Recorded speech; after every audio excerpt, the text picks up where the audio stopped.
This is ACC Nation. I'm Jim Quist, and our special guest was a forward for NC State under head coach Kay Yow. The Pack made the NCAA tournament 4 times, Sweet 16 twice while she was there. She's a college basketball analyst, and you've seen her on ESPN, the Big Ten Network, CBS, Fox. Heard her on Westwood One. She also does WNBA games for ESPN and NBA TV, and has been the main play-by-play voice of the Indiana Fever. We have the pleasure of welcoming Debbie Antonelli. Thank you for joining us. Hey, Jim, thank you so much for inviting me. I'm looking forward to it. Before we talk about the upcoming NCAA and ACC season, women's basketball continues to break new glass ceilings every year. I love to see this. You have seen the growth and popularity right firsthand, right up front, and you've seen it go through fits and starts. Debbie, share your experiences with us and thoughts on how far the game has come since you first opened the door for some local broadcasts in Ohio. Well, first, let me tell you, this podcast is coming off the heels of me being in Kinnick Stadium at Iowa, where 55,646 people attended an Iowa scrimmage against DePaul. It was absolutely phenomenal for somebody like me that has spent my career and my passion around the game, and particularly the women's game, and watching it elevate and grow and being a part of that in a small way. I cannot be more excited to watch the start of this year. When I started calling games 36 years ago, the only game on was the CBS National Championship. So I've watched the landscape change significantly in the TV industry and the way the game is covered. I've watched the resources get better. I've watched the coaching and the players get better. I think we're at a point in our game right now where, coming off of a 9.9 million rating and a peak of 12 million people on the national championship game on ESPN, where we're in a good place. We're in a moment right now, and we need to make sure we don't miss the moment and we keep expanding and excelling in the areas that are working in the women's side. What do you think, Debbie, is selling the general population of finally coming around to realizing that women's basketball is dynamic? It's fun. It's an exciting product to watch, and people are becoming more and more vested in it. You know, I've been saying for a long time on the air, the product is the narrative. I believe that 100%. I think that our product has always been good. I think the players have been outstanding. The coaching has been good. I think now we have developed household names, and that's been a marketing strategy for 30 years to develop household names. But I think the advent of technology, social media, the way the game is covered, more opportunities for more than just your traditional media outlets to cover the game, has put the game in a spotlight in other ways. And I'm just so excited about watching it grow, watching being a part of it, and continuing to take a stakeholder role and a very high responsibility inside the game. I take that role very seriously in the way I prepare and what I do around the women's game, and I challenge others to do the same thing. So it's something on a personal note that I want to say is that I think it's important that for anybody who's a fan of women's basketball, especially all the young women who are out there and who are getting started, they need to read your Wikipedia and see what you have contributed and how you've helped to bring things along. I think it's very important. If you don't know history about where things have been, and I will give you a small taste of where things have been. The reason I'm asking this question is because my first interest in women's basketball started when I was very young. My mother would tell me stories of when she played in high school pre-World War II, and they were not allowed to dribble. They could only pass going up and down. I was going, how do you do that? So it sparked an interest in me, and also helped me to get into coaching women. So I love the sport. I love what you're doing and other people are doing to bring this excitement to the forefront. So thank you from me and a lot of other people who appreciate it. So, well, Thank you for saying that. I think I've said this a lot with the celebration of Title IX that we just had, and all the things that make you reflect and think back about how grateful we are for the path that we've been led on. When I was 13, my parents took me to NC State. I sat on the railing and I realized that women could play basketball in college and you could get a scholarship to do so. And that's when I sort of made up my mind. And I live by three standards that I use for all of my decision making, whether it's in my role as a mom or a wife, my role as a broadcaster or a stakeholder in the game, and that is build, serve, and empower. If I build and I'm constructive and I use my time wisely and I serve because my coach Kay Yao thought that was the greatest quality of a really good leader. If I build and serve and do those things for the game and for people around the game, then I think I'll empower others to do the same thing. And that's sort of been my message through the decades. And that's the way I'm trying to go about my business. Well, you've done very well, I tell you. Hey, let's go back to last season. Let's talk about NCAA basketball. I don't know. It kind of felt to me as if something broke through again. You know, I talked about that glass ceilings earlier. It just felt like something broke through again. I think there was another level, and it was exciting. And all of the games were just incredible. So what I would like to do is kind of look back on last season, get just a little feel from you as to what you saw going on there, and maybe what I didn't see from the outside that you may have seen on the inside that made that extra surge and more people coming to the sport. Well, Jim, we had 5 million viewers on the national championship prior to last year. So we basically added a new 5 million. And where I think those new 5 million fans came from was Caitlin Clark. I simply think one person with her skill set and doing something that we have never seen before. No one's done what she's done from a record standpoint. And the same issues that are opportunities on the men's side with transfer portal or with a name, image, and likeness or the pay-for-play model that the men are under. The women are under the same thing. Mm-hmm. So I think we've seen a lot of growth off the court from a marketing standpoint, and it has built some household names. But the product has always been good. The product has always delivered, as Jay Billis would say on a North Carolina Duke game. On the women's side, we've had great players, great teams. It's not like all of a sudden we just started learning how to play. It can sound a little insulting to those of us that have been a part of the growth and watching the game for a long time. And I don't mean it to sound condescending, but we've been good. It's like, where have you been? Like, you haven't seen us? Like, you should have been watching. We've had great players. I think this year, the culmination of South Carolina being undefeated and the run that they were on, UConn being injured and maybe not as clearly in the picture as they've always been, new names popping to the surface with LSU. I mean, if you go back and look at LSU, a kid at Utah missed a couple of free throws in the regional, and otherwise they wouldn't have even been there. And then if the officials didn't put certain players in foul trouble in the first half, or that players didn't get in foul trouble, that Jasmine Carson situation with all those threes in the first half may not have even happened. So you know that there's some fate there, and there's a twist of luck, and that's okay. But I think the main thing here is keeping it the main thing.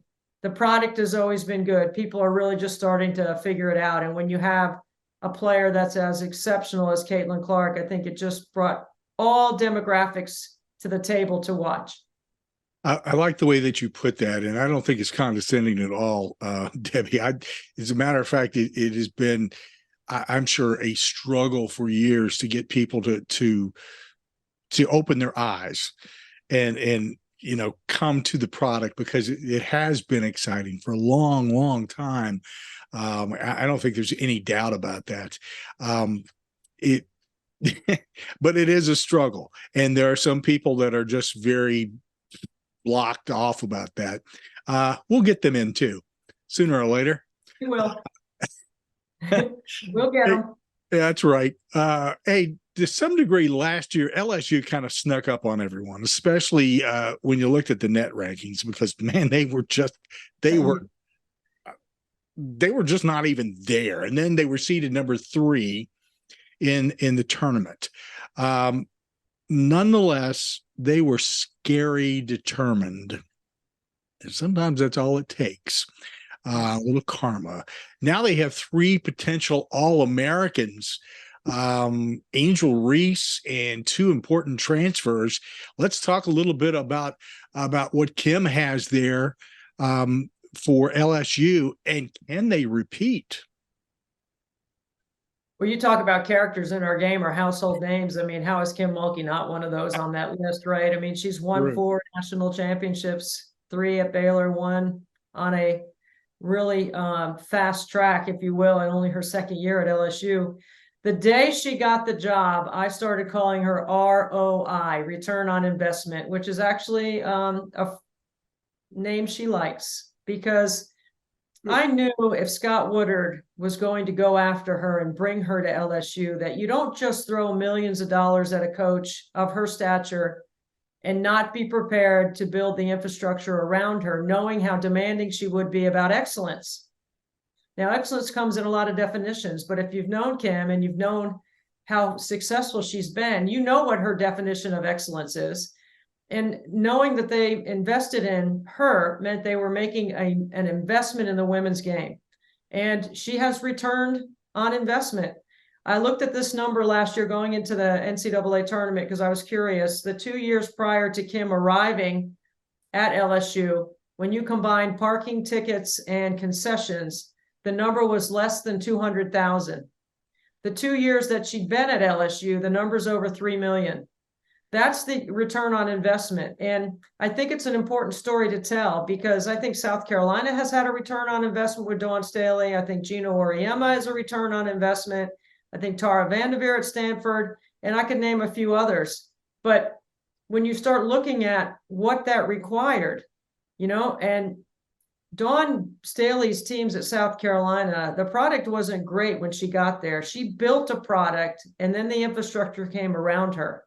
LSU did it a little bit ahead of the curve because they knew what they were getting with Kim. And when you know your demographic and you know the landscape of your university and your setting, you know they're going to have success. So I think it's 2 different ways to look at it. But I think it's really important that people understand some of that, because that's how we build moving forward with other brands around the game. And it's important to continue to build brands. Caitlin Clark, I mean, my goodness, we would not have been in the football stadium on Sunday if Iowa didn't go to the Final Four in the national championship game. I don't think 55,646 people would have showed up for an exhibition game. How awesome. It's crazy good. Let me just ask you a quick question. Do you miss playing basketball? You know what? I love it so much that there's not one part or aspect of my job that actually nibbles away at me. Not the travel, not the late nights. I mean, I'm sitting here with you, having been to Tampa to speak yesterday on a 3:15 wake-up call, and I arrived at my house back at 12:30 last night. So I went to bed at 1:30. So I had about 22 hours of being awake. It's all around hoops, and it's energizing and it's motivating. And I do get my basketball fix, Jim, and you may know or may not know, and I certainly want your listeners to be aware. I have a fundraiser for Special Olympics. It's called 24 Hours Nothing But Net. I make 100 free throws on the top of every hour for 24 hours. So at the end of 24 hours, I've made 2,400. I've done this for 5 years in my driveway. We have raised $845,000 for Special Olympics. Wow. And it's not the most important part about it, but it is a part of the story. I do get AARP mail. I am in my driveway making free throws, and I'm shooting at a 5-year average of 94%. So the reason why I tell you that number is because I think it's an important part of the story when people tune in and they see one mom in the driveway trying to raise money for families like mine that have had an impact because of Special Olympics, and trying to give that incredible give back that we're all responsible for at some point. It makes me really proud, and I can still shoot it. I train really hard to do it. So I'm still actively involved in playing and keeping after it, trying to stay in shape. Just remind me to never jokingly ask you if you want to play games. Let's get I back don't in. have the same range, Jim, that I used to have, but I can make a free throw.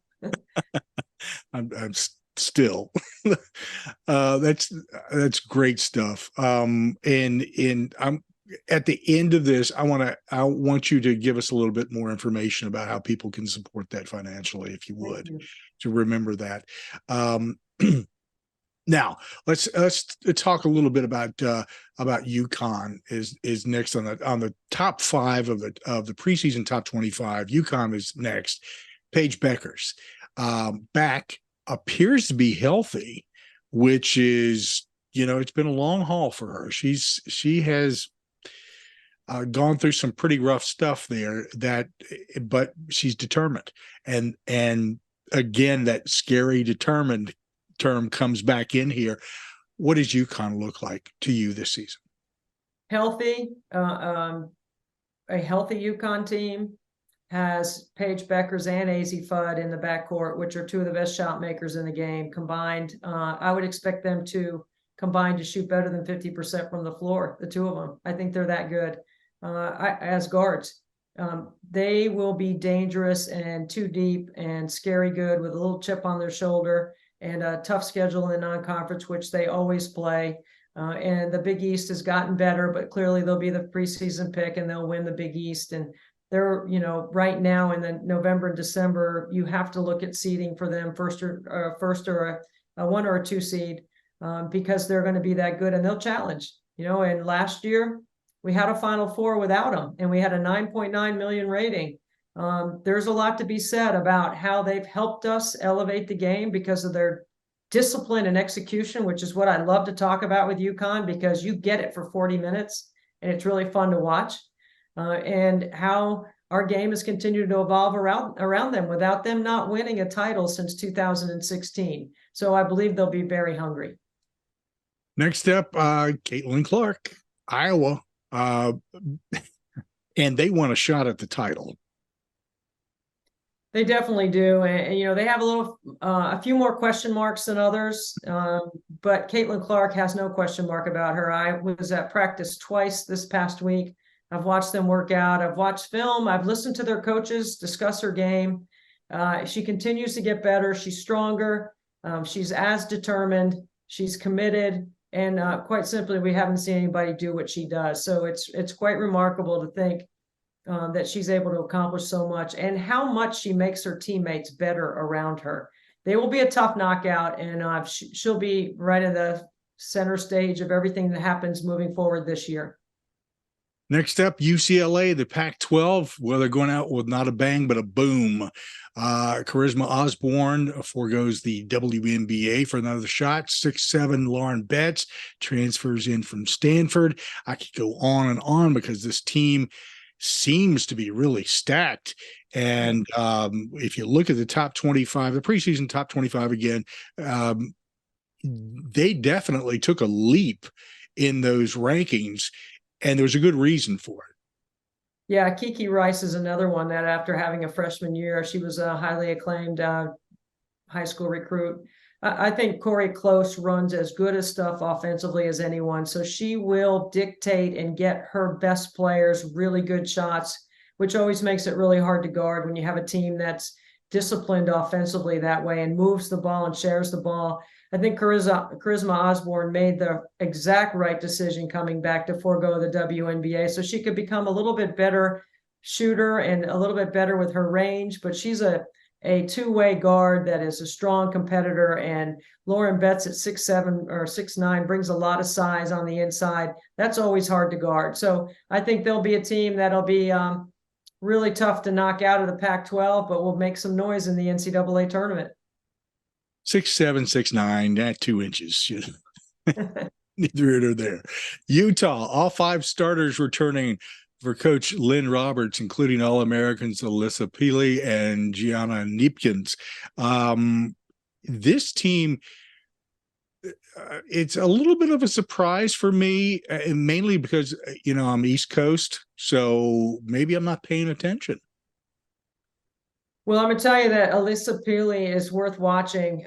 She is as close to what I would call Alyssa Thomas, who plays for Connecticut in the WNBA, or LeBron James, who plays for the Lakers. And she is big and strong, physical, unguardable at the elbow when she catches. She can make plays. She can shoot the three. She's a very exciting, dynamic. She's a big body that has worked on her conditioning and her stamina. She has a high IQ. And quite frankly, Lynn Roberts has done an excellent job out there. It wasn't so far, we're not so far removed from her having a single-digit winning season that she's able to put a team that will actually challenge. And as I said earlier, if they had not missed free throws at the end of that LSU game, they would have been challenging to go to the Final Four. Interesting. Going to keep an eye on them because it's it's the teams that you don't pay attention to, the ones that sneak up on you. Let's get into the ACC preseason top teams here, and we'll start out with Virginia Tech, where Kenny Brooks. I just noticed the other day that there were a couple of extra transfers that he's picked up. Which is scary considering who he already has. And so it seems to me like Kenny Brooks is loading up for a solid run here. I've said this about Kenny's teams for a while because they have been together for so long, yet they hadn't had what I would call big game experience. They had not won any big games until last year. And when they went into NC State and won on the Play for K game, in that environment, to me, that was just one extra rung on the ladder that they were preparing for a deeper run in March. Georgia Amore is the best point guard in the league, and she's not sneaking up on anybody anymore. Elizabeth Kitley is the back-to-back ACC Player of the Year at 6'6". She has Dirk Nowitzki step-back-like footwork inside. I'm anticipating the half hook this year, which will make her unguardable. And then the players that he's picked up in the portal allow him to space the floor better around Kitley. And that two-man game with Kitley and Amore will be really tough to defend the way Amore shoots it. So it should be really fun to watch them and play with a target on their back because they've been sneaking up on everybody until this year. Another team that if you're not paying attention, they will come and get you. Notre Dame finally starting to push its way back after Muffet McGraw departed and Neil Ivey has taken over. Takes a little time to make that adjustment. I understand that, and I think everybody else does too. You've got the top three scorers returning here, and it just feels like this team is getting ready to make their break back into that elite top grouping. Well, they suffered a tough injury last year towards the end when Olivia Miles tore her ACL, and we're waiting on her return. So she will obviously have a lot to do with the success of Notre Dame as they push forward later in the season because it'll take her some time to get back.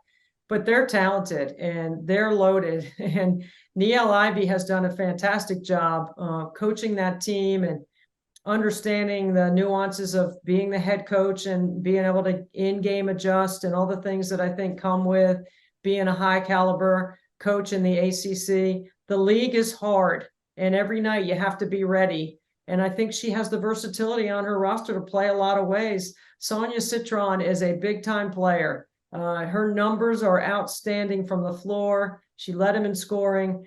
She's a player that can make everybody around her better. And I look forward to watching their post play evolve. And then Maddie Westbrook, it feels like Maddie's been there for 100 years, but she is a solid 3-point threat in the trail. She's very good in their pick and pop game. They've got a lot of weapons, so they'll be really fun to watch. And they play with a great joy about them, so that makes them fun.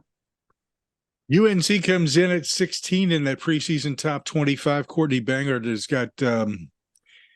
has been doing, I think, a very good job of slowly rebuilding the program. It took a tumble there for a while, and everything takes time to build back.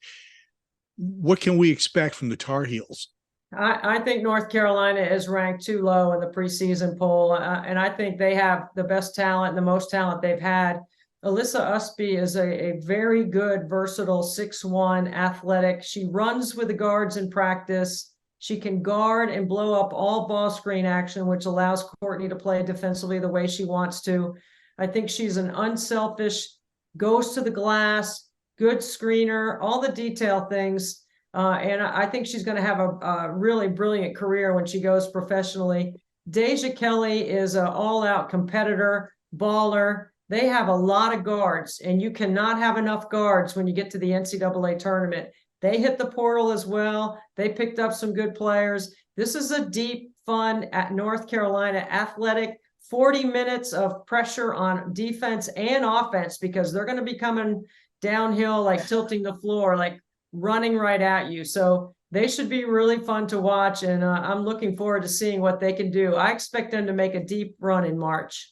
Let's move on to number 17 in that top 25 poll. It's Louisville, and Louisville has always, the last couple of years, has been right there, and they've slipped a little bit. What's going on there?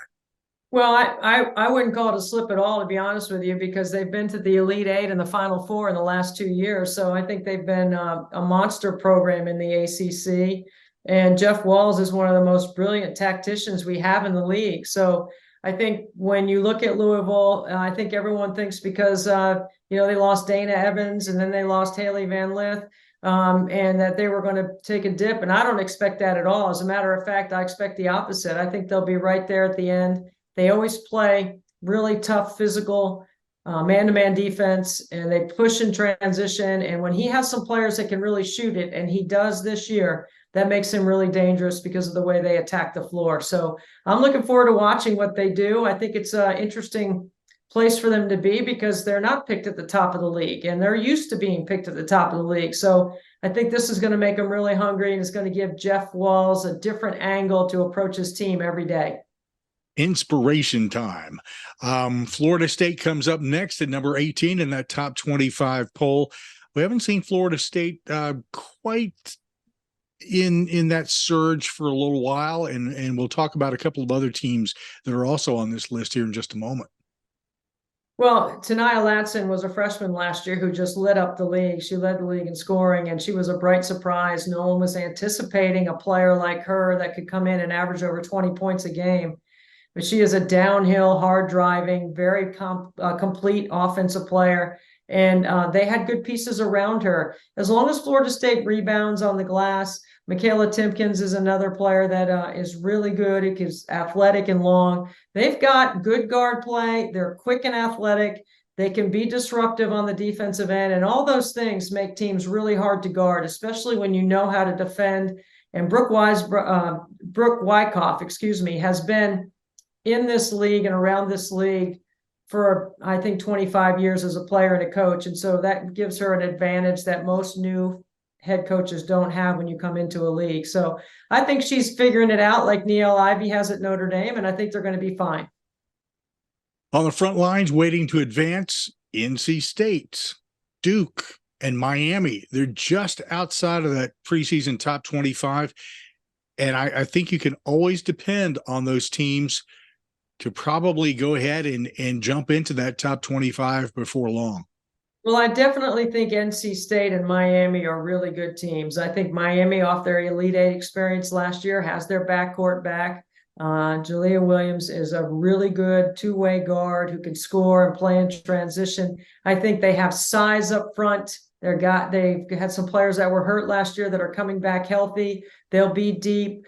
Katie Meyer is one of the best coaches in the country in terms of putting players in position without a lot of drama, to have great chemistry and getting them shots that they can make, that they can win with.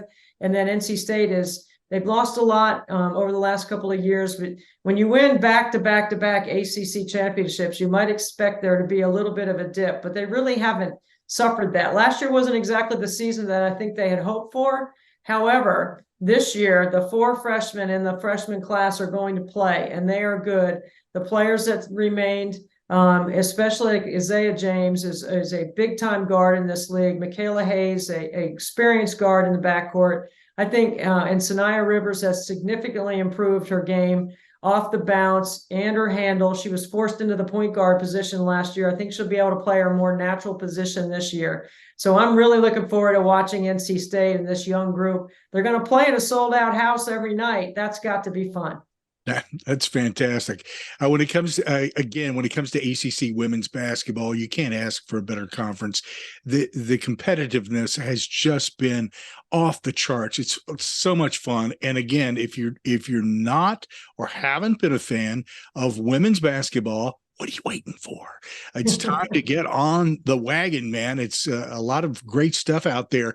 Some quick notes here, Debbie, before we let you go. Coaching change at Pitt. Tori Verde comes in from UMass. Any thoughts there? Oh, I've known Tori since he was an assistant in the WNBA, an assistant in the Big 12. I've watched his teams at UMass out of the A10. He's been a guy that's taken a team that is built everywhere he's gone. They've gotten a little bit better. And I think he's a brilliant tactician as well. He's got to get some players. That's the most important part. And I look forward to watching what they will be able to do. I think they're going to be fine. It's hard to move up in the league because the league is so good. But if you can get in this league to, in his first year, if he can be 10 or 11, that'd be an incredible move. Indeed. Questions. Here's the last one for you. Before we ask you about the specific place that people can donate, what we were talking about before, questions regarding the weaker schedules and the stronger schedules. This was a story that was on ESPN, and they talked about the weaker schedules for LSU, Ole Miss, Virginia Tech, Iowa, and Utah. Possibly hurting them. But then again, here we go with LSU being 320 something in the net last year. So yeah, I have some strong feelings about that because I think not only is Kim Mulkey return on investment, I think she's the code breaker. They played a lot of teams that were in the top 250 in the RPI or in the net. And yet, when it got to conference play, because of the strength of their league, they were prepared. Now, some of the efficiencies inside the net, offensively and defensively, we don't know what the formula is. So if you don't know what the formula is and you have a chance to beat somebody by 10 or beat them by 25, I think beating them by 25 actually helped your net rating. That's the only way to describe what Kim Mulkey was able to do last year based on what her net was and her 3 seed. It's quite remarkable. So I call her a code breaker because somehow she figured out how to crack the code.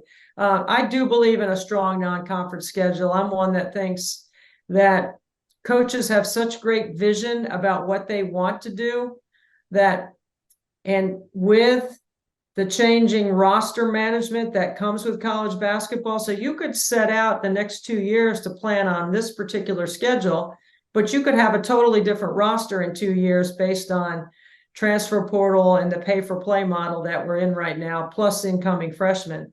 So while I've always had this attitude about scheduling, the coaches know what they have and what they need. They have pretty much figured out the mathematics to a certain point on how their schedule is going to help them. And they know what games they need to play and what they need to win. So I'm not one to be too super critical of somebody's soft schedule or really hard schedule. I just like it when the best teams play each other out of conference. Well, there's a couple of teams that fit that model that you're talking about. UConn, Tennessee, South Carolina, Gonzaga, and Notre Dame all have challenging schedules this season. I'm right there with you. I like to see as many really tough games as possible. Yeah. I mean, how can you say Virginia Tech doesn't have a hard schedule when they're playing LSU and Iowa, 2 Final Four teams last year that are loaded and expected to be there next year? I'm not sure what article you're referencing, but I would have some issue with that. And I think, if you're playing and you're going to end up with a schedule like what Mulkey played last year, yeah, that would be an easy schedule, but they're certainly not playing an easy schedule this year. Well, I'm not going to get in between anybody on that article, so I'll leave it at that. Debbie, tell us a little bit more now and where people can contact you and this great effort that you put into raising funds for Special Olympics. It's a great program. I can't say enough about it. Well, my middle son, I have 3 boys. My middle son has Down syndrome, and he has been a Special Olympic athlete. He's actually a graduate of the Clemson Life program, which is an acronym, learning is for everyone. Clemson has a post-secondary educational experience for students with intellectual disability. Actually, NC State's going to be creating one now, which I'm very proud of NC State for doing so. You can donate a penny for every free throw I make, and that would be $24 for Special Olympics. I'm going to make $2,400 if you gave me a penny for every free throw, and you would go to 24hoursnbn.com. So it's the number 24 hours NBN. NBN stands for nothing but net. 24 hours, nothing but net. 24hoursnbn.com. Can't say it enough. Say it one more time. 24 hours, NBN.com. That's where you can go and give me some cash for Special Olympics. It goes straight to the athletes to help them organize, train, socialize, and compete. Thank you for doing so if you're doing it. And everyone that donates, no matter the amount, I write a handwritten thank you note because it's that personal to me. Superb. I will be looking some of this up and posting it on our website as well, so that it's there for everybody, and it's a reference. So if they missed it here, they'll see it on the website. Thank you. Debbie, thank you so much. It's been a pleasure listening to you, break out the NCAA women's basketball, where it's been, where it's going, and where it's going. It's a fantastic program, and more people need to get involved in watching and supporting women's basketball. Well, I'm grateful for your time, Jim. Thank you for your interest in helping in a lot of different ways. But just tune in and enjoy the game. Go to a game locally. You usually can get a ticket. It's really fun. And the balance of the competitiveness inside women's basketball is really good now.